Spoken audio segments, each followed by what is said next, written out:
Dear friends, welcome to another episode of Geopolitical and Military News. In this video, we will discuss the statements made by Donald Trump, who said that if Taiwan wants protection against China, it will have to pay. This Tuesday, July 16th, in an interview with Bloomberg, former President and candidate Donald Trump stated that if Taiwan wants the United States to protect the island from a Chinese attack, it will have to pay for that protection. This statement was made after the journalist asked if Trump would defend Taiwan from a Chinese attack if elected.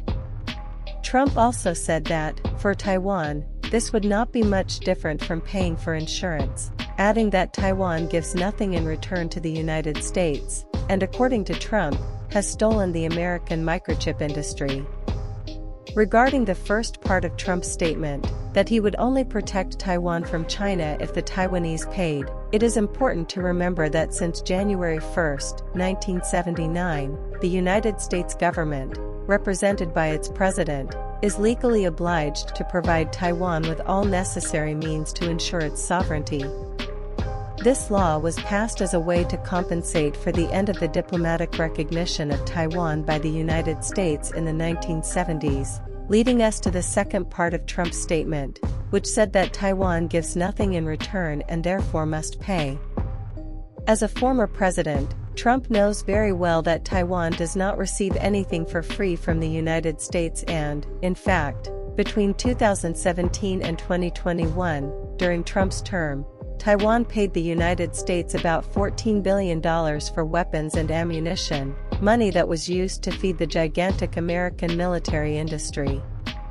Regarding the third part of Trump's statement, which said that Taiwan stole the American microchip industry, Trump forgot to mention that TSMC, the Taiwanese company responsible for producing more than 90% of the world's most advanced microchips, is investing $65 billion in the construction of 3 new factories in the state of Arizona, in the United States. Therefore, by saying that he would only defend Taiwan from a Chinese invasion if the island paid, also accusing Taiwan of not giving anything in return to the United States, Trump must have forgotten that the island already pays for this defense through billion-dollar purchases of American weapons and ammunition. Regarding the alleged theft of the American microchip industry by Taiwan, Trump must have also forgotten about the $65 billion that Taiwan is investing in the production of microchips in the United States. In response to these statements, Taiwan's Premier, Cho Young-tai, expressed his gratitude for the support that the United States has offered for decades and emphasized that Taiwan, despite making tens of billions of dollars in purchases of American weapons and ammunition, is also investing billions in its self-sufficiency in the production of defensive means. The premier also highlighted that the United States and Taiwan share a great responsibility for the defense of freedom of navigation in the Indo-Pacific, emphasizing that if it were not for this, in that entire region and potentially the entire South China Sea would today be in the possession of Beijing.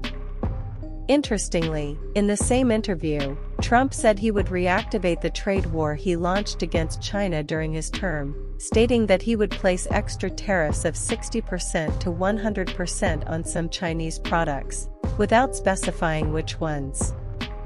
During his term, Trump heightened tensions with China by implementing protectionist policies against Chinese products, measures that were partially lifted by his successor, President Biden. J.D. Vance, Donald Trump's newly announced running mate, said that the greatest threat to the security of the United States is not Russia but China. According to Vance, the United States should stop supporting Ukraine's defense against Vladimir Putin's invasion and should focus on pressuring and encircling China.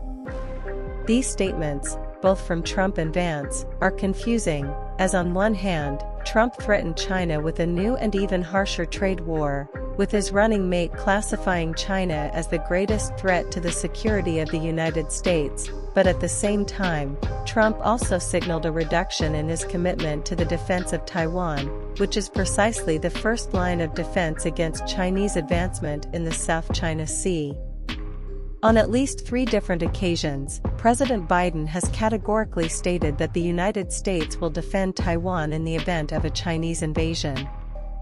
With Trump putting this determination into question and limiting himself to threatening Beijing with new tariffs in a new round of his trade war, this could encourage China to increase pressure or, in the extreme, even invade the island of Taiwan. As I said in a recent video here on the channel, the Chinese are closely watching the Russian invasion of Ukraine, with particular interest in how the United States and the West are mobilizing to protect Ukraine from Russia's aggression.